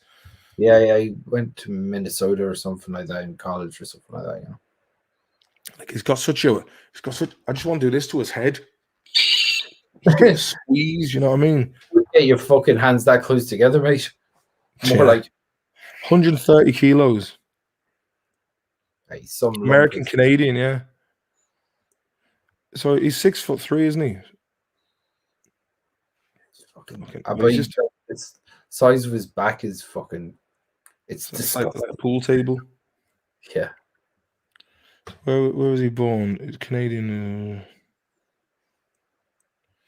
That's the fucking caper. No, boy. It's been Ohio wrestling. Yeah, so he's in that. It says stance orthodox. I thought it was like religion orthodox.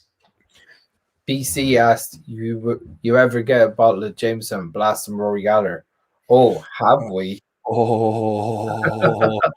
Hey, tell them the story, Chris, about the time when we had Liz and Liz, yourself, Keith. Was that the same night when Sam? Was that the night after when Salmon came? We met that like odd Scottish dude who had like gave us like sirloin steak.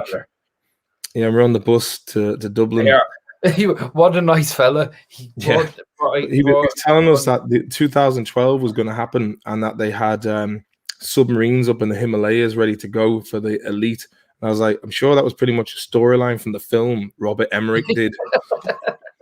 And he actually Bushy Malin says, the way your accent switches so freely fries my head.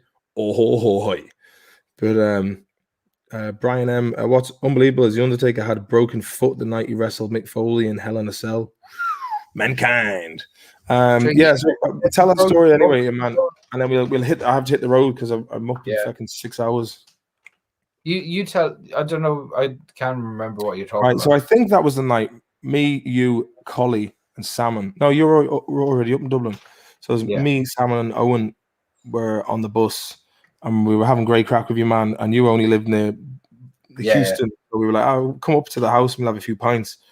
And we went in with him, and he's like, "Yeah, lads, you want a couple of steaks?" I'm like, "Oh, nice." And we had them later on when we got back in. I don't know if I thought that might have been a different night actually, but that night Salmon fell asleep in your house.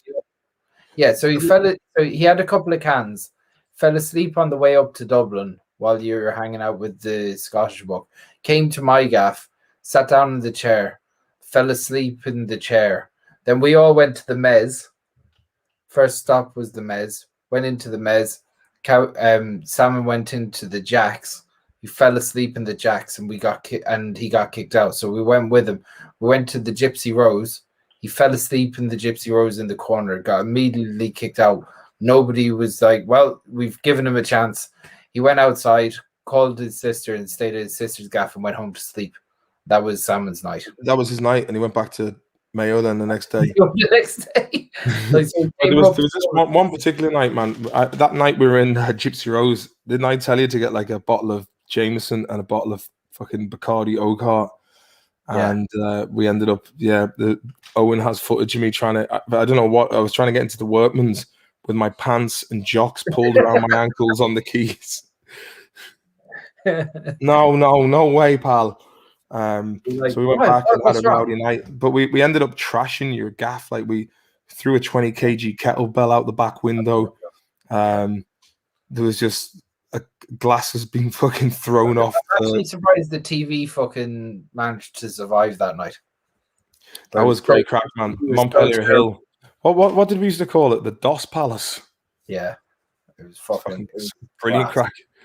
But then the next day we went out. Oh no, Liz wasn't with us that night. So Liz had called over. Danny Mulhade called over the next night. We went to Kavanagh's for a few drinks, and I would go rough justice or hard loving. I just kept saying that, And then Dan Riley, when we were walking down the stairs, there was some lad going up to the beer garden, and he asked this random dude. He goes, "Sorry, mate." He went, "Yeah." And he goes, "Rough justice or hard loving?" And then your man actually stopped and paused and went, "Hard loving."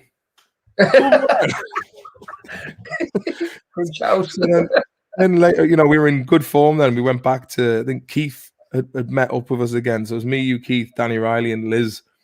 And then we stick on Black Roisin Dove by the Black Rose by Thin Lizzy, cranked up.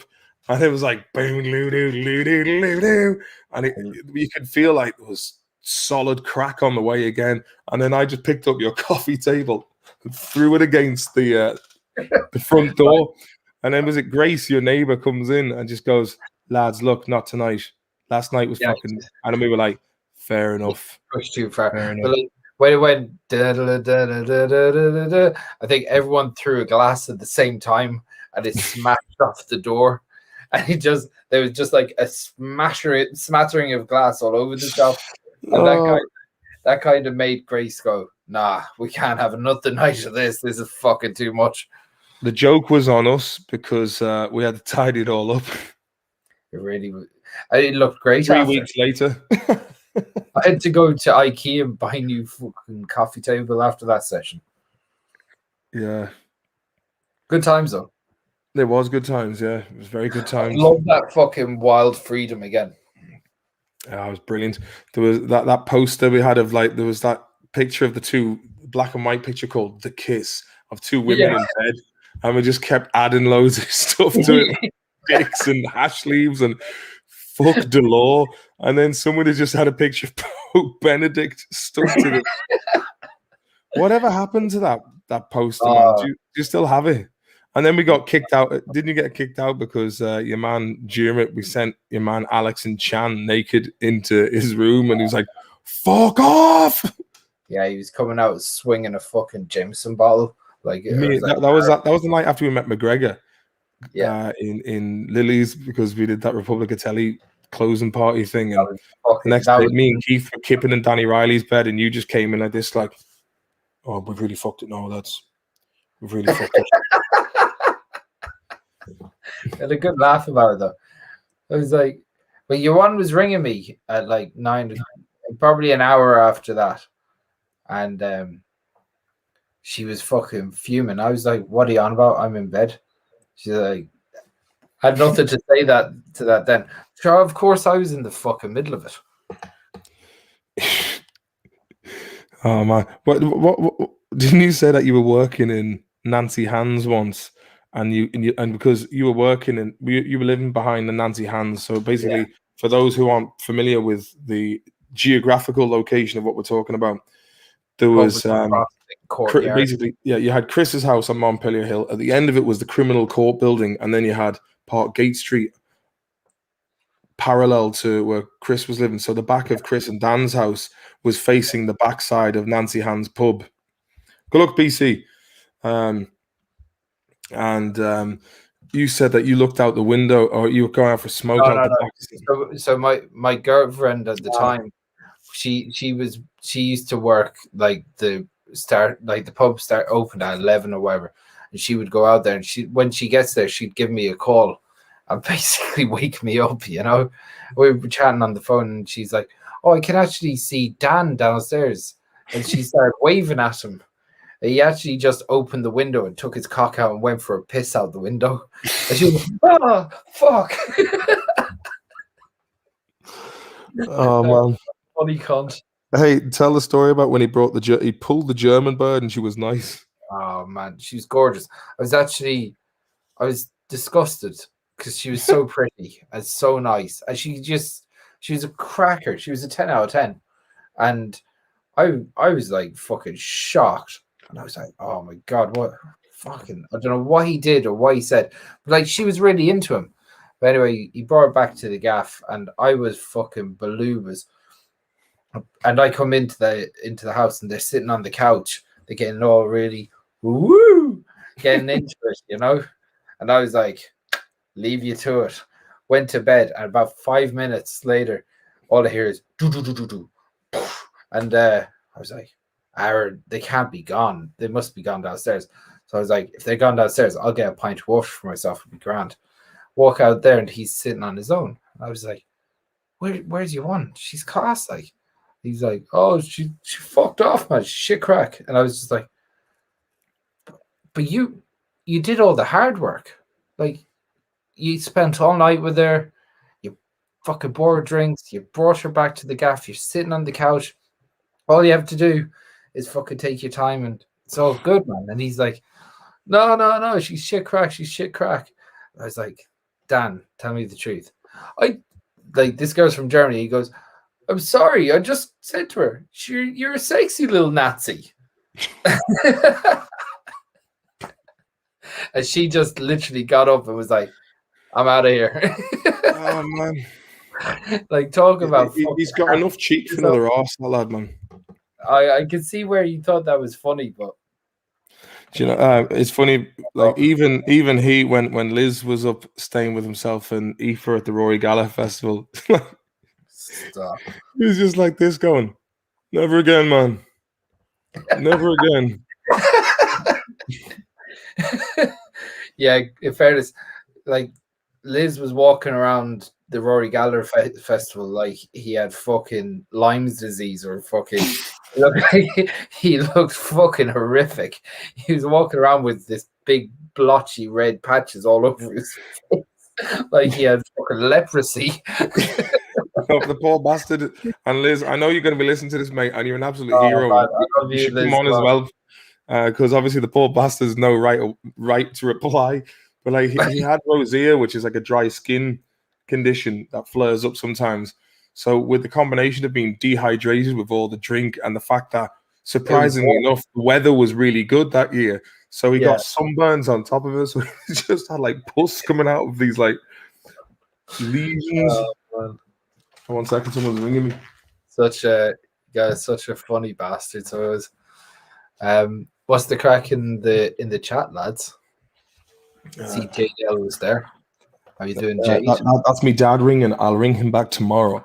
But yeah, so apparently, like we picked him up in Dublin. We brought him there, and he just complained about the quilt. He complained about the tent. The tent was too hot. He complained about this. Oh, I just couldn't fucking. And then, but like there was, when I was helping him move furniture there a couple of weeks ago from the very way south of Stockholm to way north of Stockholm, it was a whole project. So we're having a discussion in the car, and he does this thing where you're talking. So you start talking. Go on, so as I'm talking, you try and interject. Yeah, okay, sir. I'm going to keep doing this. Yeah. To talk over you really loud. That is annoying. Yeah, so we were having a conversation, trying to interject, diplomatically. And then I just went like this. I went, ah! And he went, what the fuck is wrong with you? And I went, I thought it was the only way where I could actually get two words in, yeah. But when I woke up in the back of the van and I was like, oh, fuck this, I don't know if I can do another night of this shite. And fair play to Crowbar Kilcoyne, he came back with a nice, crisp, unopened bottle of Buckfast to me, and I was like, lovely job. So then we met those the energy those lads from Cork, where they had like the red Volkswagen Golf, and then they had a girl in the car with her, and both her and Liz were doing that thing where they were like, outdoing each other. Yeah, and the volume was unreal. We just closed the door. I don't know how you got through that drive back from Sweden with Liz and Mark in the car, because the two of them do the same thing where they talk over each other as well. Hey, can we tell a story about the time when I did that really fucking shockingly bad gig in Bray with Owen? Please, and you guys just, and then we'll cut. Then because it's fucking 1 o'clock now. Oh, stop! That gig was so bad, man. Like, do you have sound, or is that me? Do you have sound on there, or is it me? Yeah, I've got sound on. Sorry, I was getting a lot of feedback there for some reason. Yeah, that gig that you did in Bray, that would go down the annals of history as one of the worst gigs that you could have ever done. Like, it wasn't your crowd at all, and it wasn't my fault either, because we were told by Julian, "Oh, you can't do a Hardy Bucks live show because no one would go to Vicar Street." And you're like, "Would have made fuck all different. We had material. Zero. We had And, like, really other well side- rehearsed material. Fucking, we won't go into the small Yeah. details, but Yeah, but, like, basically, you you're had talking a just crowd of like finished the 40 show plus, as well. huh? You had just finished a run of gigs with material from the Hardy Bucks show that Plus, you there was, weren't we did using the it Fly to Fit run. gym video. Then I went to the Ifters, got steamed, Yeah. and then the next day another night out, and then It was a gig in UCD, yeah. gig in the UCD. So we you know, and that's after flying in from Stockholm. There was a lot going on, and then I genuinely Dr. Davis said, "Martin, could you say in Stateside's voice, 'Good night, Sandra. Oh, sleep well, hey.'" There you go. So yeah, I felt like, you know, we'd had a great crack and whatnot, and I felt that genuinely it was February, it was, you know, flu Can I season, just say, after the UCD gig, obviously the Ifters were in the Mansion House, and which we gate crashed. yeah, so I was the only one who wore a full You were suit, the but only- no one else did. And I was like, "You're not Yeah, going to get in like that." myself and Collie were there, and I'd worn a nice, Thank you, Justin. a nice jacket, and fair play to you, Justin, top lad. I wore a nice jacket and shirt. Chicago. Myself and Collie got to the door, and we really didn't have the confidence you had about getting in. So we were Well, like, you also weren't dressed in a like, because I went fully dressed. yeah, you Because were. you got, like, went- I think you kind of made more of an effort than Owen. Owen just went in a pair of like grey jeans and a suit Yeah, jacket. yeah, It's yeah. like, you obviously hadn't paid for it. At least I looked like I bluffed that I'd paid it.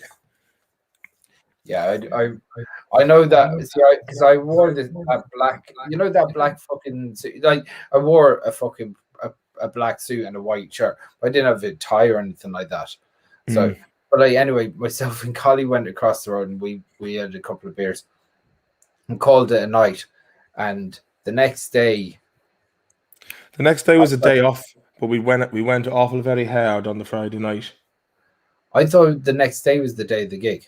No, Day after. it was on a Saturday. So we were supposed to be preparing for this gig. And then Yeah. Mark Mulholland comes into me on the Saturday afternoon. He's like, "Oh, I hear a lot. We go for a fucking point. We go for." I was like, "I don't know, man. Really, I think we should. I need to get my shit together for this gig." And he was like, Because in fairness, you were. he's very you were the one persuasive that little really fucker pushed as well. this gig, right? Huh? You got to say that you were the one that really pushed this gig. Yeah, I The- reached out for the gig special and really tour. pushed it like it was going to be the best gig ever. And he was like, you know, got the flights paid and all that. And yeah. And then Mark was like, "I hear a lot. Come on, we go the fucking, come on." And I was like, "All right, a few pints." We met this lad who's just was on the piss in Dublin, and his wife was looking for him and all this. And I was like, "When are you going home?" "I'll go down when she starts getting worried. Like, she'd be happy to see me." That's We met solid. Leslie, this American woman. So he was buying fucking red lemonades. I was on the IPAs and whatnot. And yeah, so then afterwards they were going to Bruxelles, and I was like, "Ah, look, we'll go back to the house." And it was a bit like the time we did the fucking gig at Electric Picnic, where I'd said, let's stop drinking now and straighten up for the gig, which was the worst idea ever, because we just all started getting the fear on stage. So I did it again, went back, and then you came in, and I'd gone to bed, and I was in as you take it from here. Well, I walked into the gaff, and like, Mark's gaff is Mama Duck. oh, gotta say, Mark's gaff is fucking something shocking. Like when it's Can bad, gaff. it's fucking horrific. Like, and like when it's nice, when it's tidied up, it's a fucking class gaff. Oh, here he is. The prince. Oh, the prince. Oh, he's in there. Prince. Prince made it onto the stream, boy. The gaff was horrifically bad that day. It really was, and I was probably a bit doomed out myself. I walk in, Mark's in bed, and like it's 5:30. The train is at 6. If we don't get the train, It's like 8. the gig is at 8. So if we don't get that dart, we have to pay for a taxi out to Bray. I didn't want to fucking pay for a taxi. So No. I go in, and the two of you are fucking fast asleep in bed. And I'm like, oh, fuck. And you were like, I'll be grand, I'll be grand. Like, Tara Street's across the road. I said, yeah, but you're in bed, man. So, like, you were fucking low energy anyway. And Mark's like, I was in the fetal position when you walked in, and you were like, "Oh, fuck's sake, man!" As soon as I saw you, I was like, tonight's gonna be an absolute cunt. Like, this is gonna be so when we get out there. It's this fancy. So we get out there anyway. Get the train. I'm like in fairness, I'm probably adding to the bad energy by going, oh come on, you cunts. And so anyway, we get out there and meet Collie and Farah out there, and Collie's like really nervous for some reason. I was just like, why are you so nervous? And you were like, I might go on first and get out of the way. And Collie's like, no, I'm going first. I was thinking, okay, that'll give me about 20 minutes to try and get some semblance of a fucking set together. And it was all real professionals like your man, the little bald dude, and Dermot Whelan and the Whose Lines Anyway lads.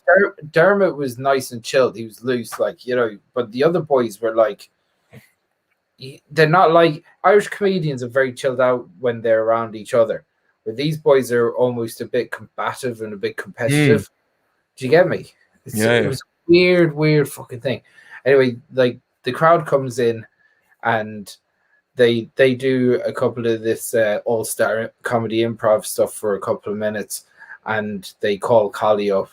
And Collie had, like, this is a crowd that has a handful of Hardy Bucks fans in there, and most of them are Sunday independent boat owners. Yeah. Sometimes they might. Dublin. Yeah, they're like to them, like taking a chance is buying the Times on a Thursday. Yeah. Because I always heard stories that Bray was rough, so I was like, I'll be a handy old gig. Yeah. But this was just like fucking Gloucester and Colosture, you know. It was like these lads were.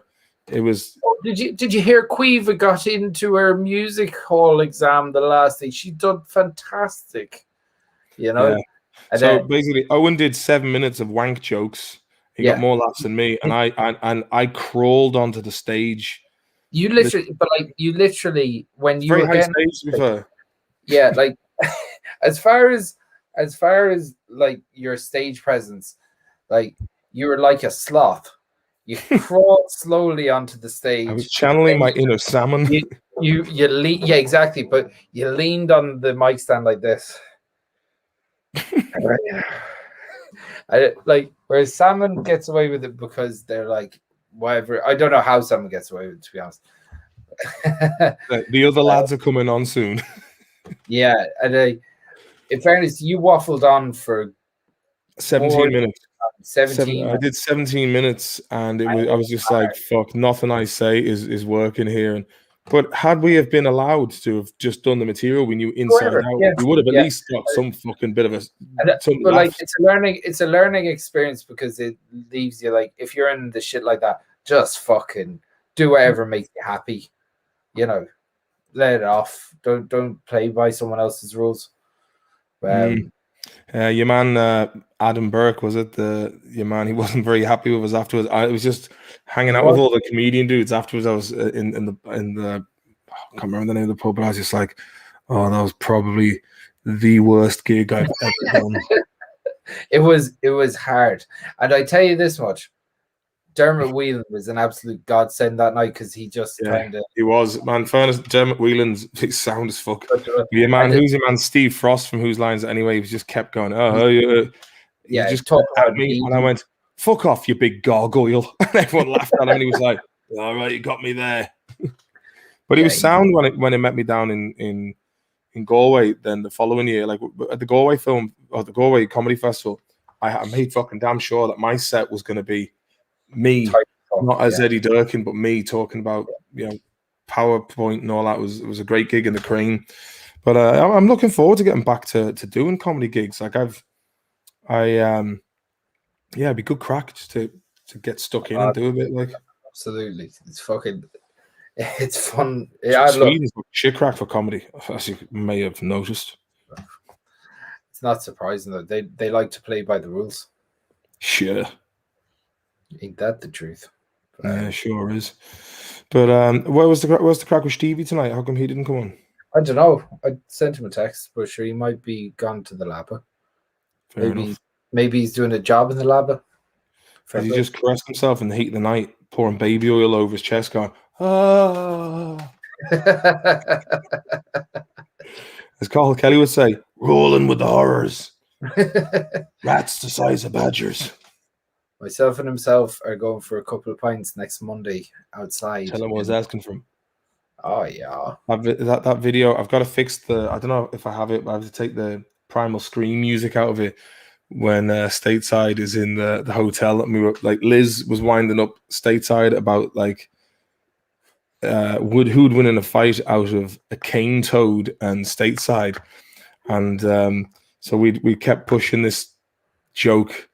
And I was like, so who'd win the fight out of you and the cane toad? And he's like, standing in there in the lobby, and Cole's like sorting out guests who were just checking into the hotel. And he's like, I'll tell you what I'd do with that fucking cane toad, right? I'd grab it and I'd squeeze the life out of it till all white shit popped out of his head. And I'd boom, I'd fuck it against the wall. And you can see, lads, keep the volume down. She said, I've got guests in here now. And yeah. Oh, stop. Imagine, like, how do you handle Lockdown Rub Down is a song waiting to be written. Sure is. Sure is. Live stream the creamy pints. Yeah, you should live stream the creamy pints with Probably will. We probably will. I think one of the best things the Gateway ever did was introducing chicken wings, man. Little critique: don't leave them in for too long, and the blue cheese sauce needs to be proper, like cream mixed with blue cheese, because the last one was just like a kind of a grey liquid. Yeah. But man, how hard is it to do that? But man, the chicken wings, great touch. Tell you one thing, this gig I did the other day, funny enough, I was being the big man. They've got these sauces called mixed hot sauce from Wicklow, and they're really good hot sauces. But they had one of the Carolina Reaper, and I was like, "Oh, you're getting the sauces from Ireland?" They're like, "Yeah, we get them in." I was like, "What's the story?" And he goes, "Have you tried this one?" I was like, "Go on, give us a bit of the Carolina Reaper." Yeah, I used to make hot sauces. I know what I'm talking about. Ah, Tyler, here he is. What's the crack? Dead Headshot. Great podcast. There you go. Tyler Schuler there.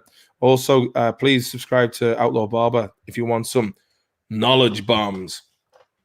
Still waiting for that crypto to go up, Tyler. But yeah, so basically this stuff, I said, go give us a couple of nachos, and I poured a load of this stuff out. And as they're talking, I'm hungry, and I'm just guzzling it. And I've got some like sour cream just in case. So as they're talking to me, they're going, yeah, this big biker guy came in. He's like, okay, give me your hottest hot sauce. And he was crying, and yeah, he was like in bits, just on the floor, crying and in pain. And I'm like, yeah, it's fucking not. This shit's not too bad. Overrated. About a minute later on, and I start feeling the pressure. And I'm like, you've never seen such huge dollops of sour cream on nachos. That's what got me out of it. I was just like, yeah, hoofing it in. But they gave me a bottle of that actually. So mix hot sauce if you're in Ireland. Buy some of that, man. It's good. Virtual haircuts from the online barber. Get that one right. Cowboy and Pete did this like hot wings challenge. There, where, you know, I don't know. It's a take on hot wings. Yeah. So these lads from Kerry drove up to Charlestown, and they filmed the lads eating some chicken wings or whatever.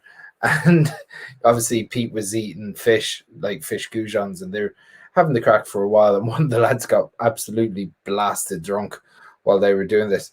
And the other lads were having the wings as well. Was this on TV or was it being filmed? No, just like, I think, yeah, I don't know.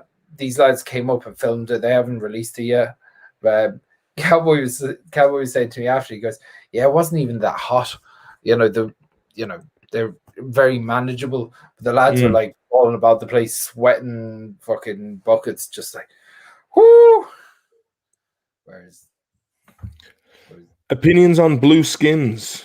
What's the crack there? Less paper. Oh shit, the dog's giving me hassle now. Look, I'm gonna have to go to bed, lads, because it's 1:15 here, and I've got to be up at fucking 7:15. Yeah, so I've 6 hours. Yeah, 6 hours. Not great, but hey, what can you do? But Chris, thank you very much for joining me tonight. It's been great crack. It's good to see you, baby boy. Thanks for everyone in the comments. You're all nice old skins. Chris's nickname I used to call Chris, like back in the day when we'd be we'd be getting OCB or Raw, probably OCB, Tom Joe. But back in the day when we were living, you know, getting the nice touches from the RTE crumbs, we were getting on the handy numbers. I used to call you right place, right time, Gavigan. Good night, Mama Duck. Currently taking a poo. Yup, good on you, Markine Whelan. Can't beat a good shite. He got, and cheers to you, Tyler, as well, mate. Yeah, so there was one day you and Todd off in the car, and you were like this going, "Hey, would fucking Nando's it up?" I was like, "Yeah, we will." Nando's, man, we used to take a piss there. Like, you got to create that stuff for yourself. Yeah, by the time when we tried to get free Nando's when we were doing the gig in the Carling Academy in Islington, and we were down by in Shoreditch. And I was like, leave it to me, lads. I'll have the chat here. And I was like, look, so yeah, we've got this TV show in Ireland. We have this deal with Nando's, kind of, but we can just put some stuff up on the Facebook. And you know, and he's like, do you have a Nando's black card? And I was like, no, but you see, we have this deal with them in Ireland, you see. And he's like, well, if you don't have the Nando's black card, we can't give you free Nando's. Like even Jessie J and, you know, Justin Bieber would have to have the card. And we're like, yeah. Fair enough. I bet Justin Bieber walks into the base and they go, do you have a Nando's black card? Nah, they give it to him. But an interesting thing what they do. Do you remember fucking Brezzy? His Twitter handle was Niall Nando's Breslin. Yeah. Sure, Collie was trying to do that for ages, just say Nando's all the time, thinking you get the black card. And funny, when like Lisa, my sister, was telling us the first time, I can't remember what we were doing in Dublin, but like she was like, "Oh, I've got a Nando's black card." I was like, "What's Nando's?" And then the first time we went, I was like, "It's all right, man." Do you know what I mean? And then Pete ended up getting sick from it, and he was like, "I got fucking food poisoning." And now he's a vegetarian. Yeah, pescatarian. Yeah. Is that an offshoot of Protestantism? Is it? I'd say so. Yeah. All right. Well, look, everyone. Christine, thanks very much, mate. Good night. God bless you, Mulcara. Give me a bell tomorrow. We'll have the crack. Will do. All right, Christine. Everyone in the chat. Good night and God bless. See you there, guys. And if you're watching this later on and you want to donate a little one-time touch to yours truly here, saving up to get some better hardware, man. So Maloney's Digest, the PayPal, all the one word. Any touch would be appreciated. Good luck and God bless. And you can also get onto the Hoddybooks Patreon account as well if you want to throw a few nudges in there. All right, everyone. Hedgehogs. That would be Dead Hedgehogs as well, yeah. Fair play to you. Poaching my fucking fan base, hey, you bastard. You have it. Doing it from the start. Right time, right place, Gavigan. Doing it from the start, mate. Patreon it up. I love the bitch machine, man. It's good to see you.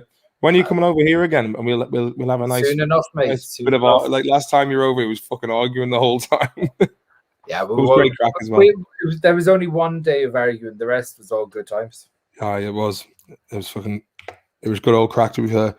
Are you coming over in August with the cowboy? I probably will.